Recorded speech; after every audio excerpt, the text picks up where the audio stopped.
What's up, guys? Welcome back to another video at Young Builder Life channel. My name is Tim, and this series I am starting to launch will be a build series. Now it's going to be multiple episodes kind of taking us through the stages of the building I'm currently working on.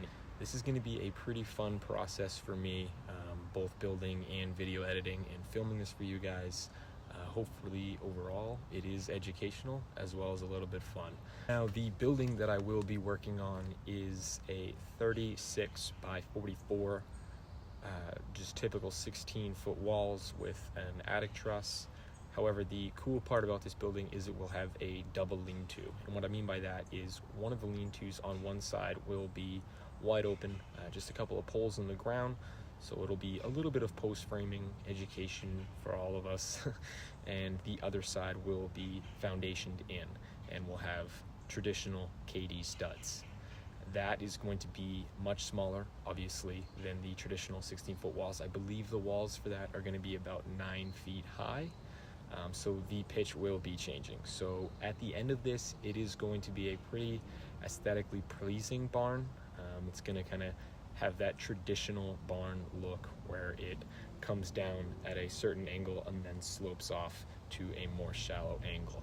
But anyways, let's get right into it with the first episode, episode 1, which is going to be building the walls and getting ready for trusses.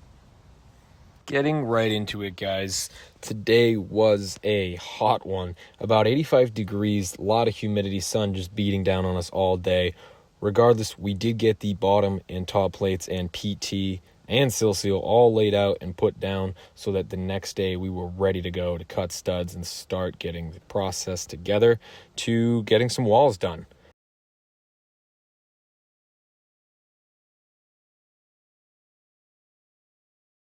Here is kind of that look. You can see the two divided areas. We do not have the lean-to on the opposite side framed out quite yet. That's probably something we're going to do once the trusses and rafters are up. Now, as you can see here, we are cutting the first length of studs, which is going to be going into the garage area, which is going to be about a 16-foot ceiling. So those studs are going to be quite big.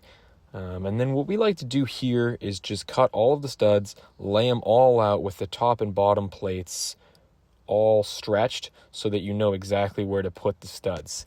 This makes it super easy when you go to stand all of the studs up together, and then furthermore, grab it with the lull and stand it all together as one wall. After we had all of those laid out, we kind of split off into teams. Two of us cut off and went to go and cut the remainder of the studs in order to get that small room all laid out before we framed it all together.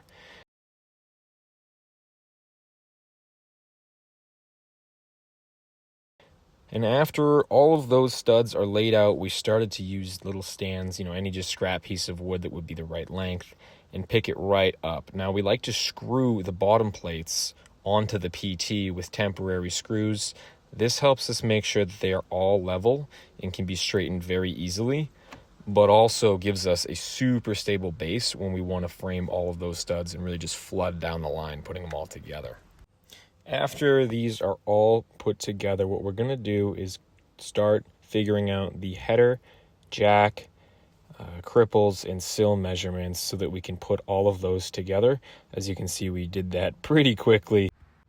And then we started to throw the plywood on the non-gable ends. We can put the plywood on the non-gable ends because our transitions don't quite matter. And that might not make a whole lot of sense right now, but it'll make a lot of sense in a second when we get further down the line here. Notice how we didn't plywood with OSB this interior wall. That's because the homeowner wasn't quite sure what he wants to put on that. That is going to be, an interior wall on both sides, so it doesn't need the rigorous sheathing that is going to be on an exterior wall. Now, you might see us putting these 2x6s and screwing them in. Why we do that is to make the structure super rigid as we pick it up with the lull. As you can see in a second here, we're going to pick it right up with 2 straps on each of the forks and set it right into place. It's a pretty simple procedure when you can kind of get the format all down and do everything perfectly in order. If you try and you know, for some reason put the studs in while the top plates are already up, or set one at a time and then go and lay out the next one. It can become more of an arduous process, but this is seemingly the way to do it for us that makes it the most simple. Now, another new day here, we come in and start working on the front and back wall, also known as those gable walls. Again, we worked with the same process of having the plates all laid out and then putting the studs up in. This one was unique. I built it on the inside because we didn't have a whole lot of space on the outside, and then we just lifted it up and in between the braces on the outside and inside, holding those two walls that we had put up the prior day. Here is the back gable wall, which wasn't plywooded when we put it up. We did that really just to save weight, and since those walls in the middle go out and we butted that exterior wall into the middle wall, plywood wouldn't have made much sense because we want to overlap all of those with a single sheet of plywood to make it much more sturdy. Here you can see us putting up the front gable walls. Now this side here is the raftered inside, and the trusses are going to be on the 16-foot walls as we're putting them up right now. Notice how we leave the header out of the middle wall. Now, it does look a little strange, but there is good reason for that.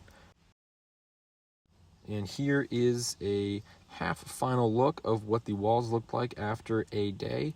On the next day, we are going to be working on finishing the sheathing on the exterior walls. This morning was another hot one, but luckily we were on the back of the building to start throwing up the OSB plywood onto the outside. Now you can see right there how we are putting the plywood over all three walls at the same time. That exterior taller wall, the interior tall wall, and the 9-foot wall that is going to be raftered in. That is why we left the plywood off on the gable ends. Well, that's really reason one why we left it off.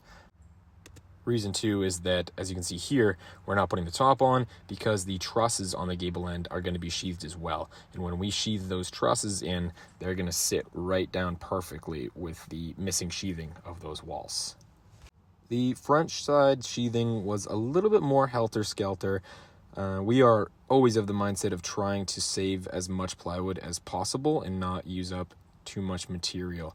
Here is kind of a final look for the time being of what the front side of the building looks like as of now. Again, we don't have that lean-to on that side where the lull is. Here is that side view of the 9-foot wall section.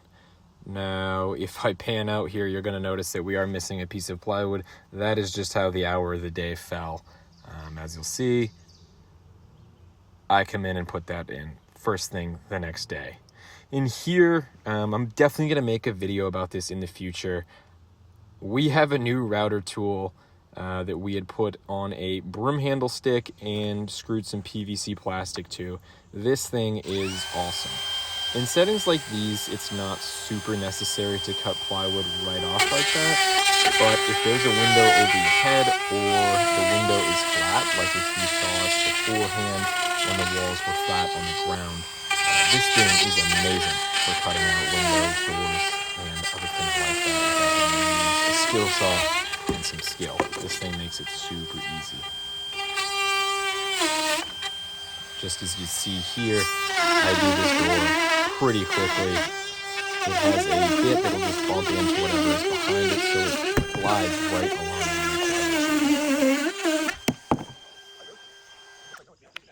Oh, it's good.